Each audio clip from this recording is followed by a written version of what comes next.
Selamat sore semuanya. Saya berani berbicara soal ini dalam kapasitas yang pertama sebagai anggota DPRD Provinsi Jawa Tengah dari fraksi PDI Perjuangan. Yang kedua, saya sebagai Ketua DPC PDI Perjuangan Kabupaten Kebumen. Melihat, mendengar, dan membaca berita yang cukup ramai terkait dengan YouTube yang berjudul Rumah Reyot Kader PDI Perjuangan di Tanah Bengkok yang ada di Temanggung, di mana kemudian dibantu oleh Pak Gubernur, dan kemudian yang bersangkutan setelah melihat YouTube itu merasa harga dirinya terusik, maka kemudian mengembalikan.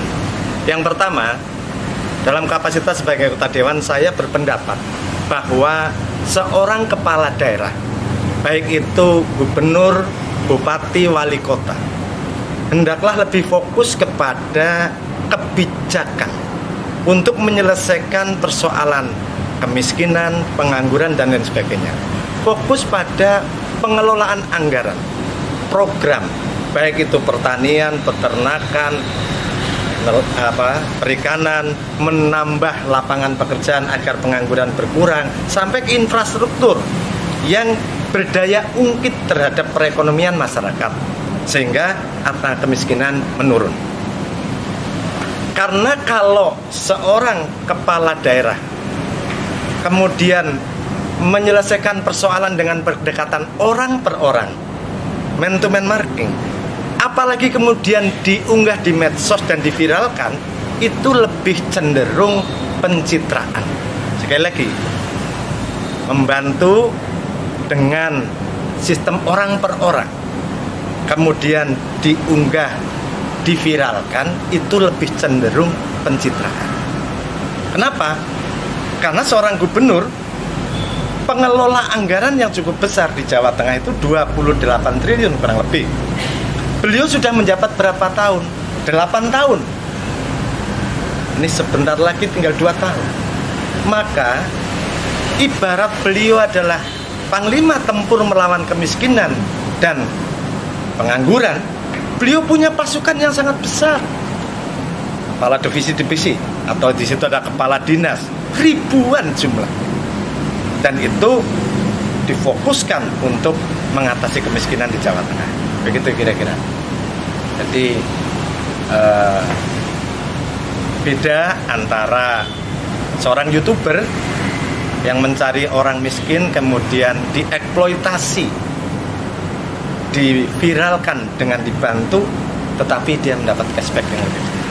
Kita ini partai wong cilik, banyak kaum marginal yang berada di kita, iya, kita akui, dan makanya kita fokus bahwasanya bagaimana kita memiliki kepala daerah, bagaimana kita punya bupati, wakil bupati, gubernur itu agar beliau kerja fokus mengerahkan seluruh sumber dayanya untuk mengentaskan kemiskinan.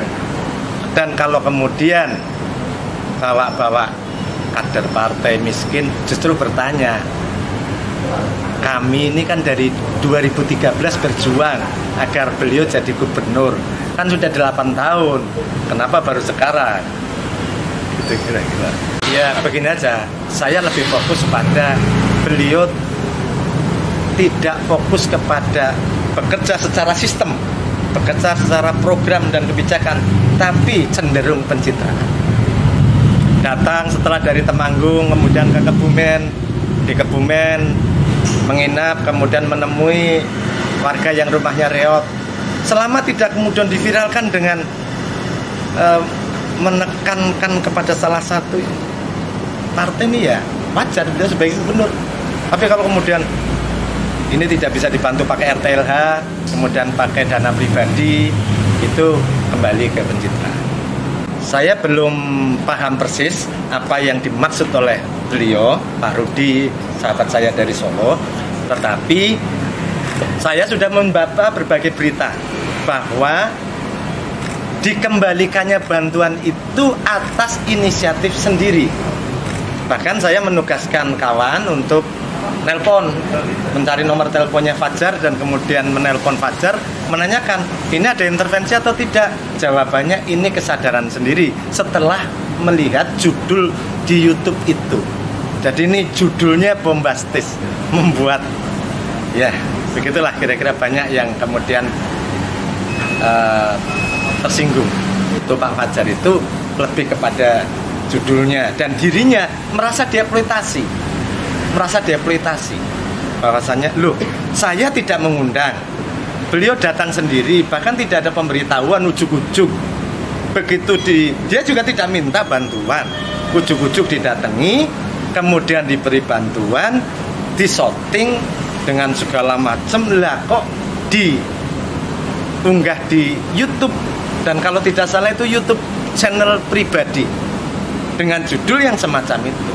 Jadi kedua-duanya kalau begitu, baik judul maupun kontennya.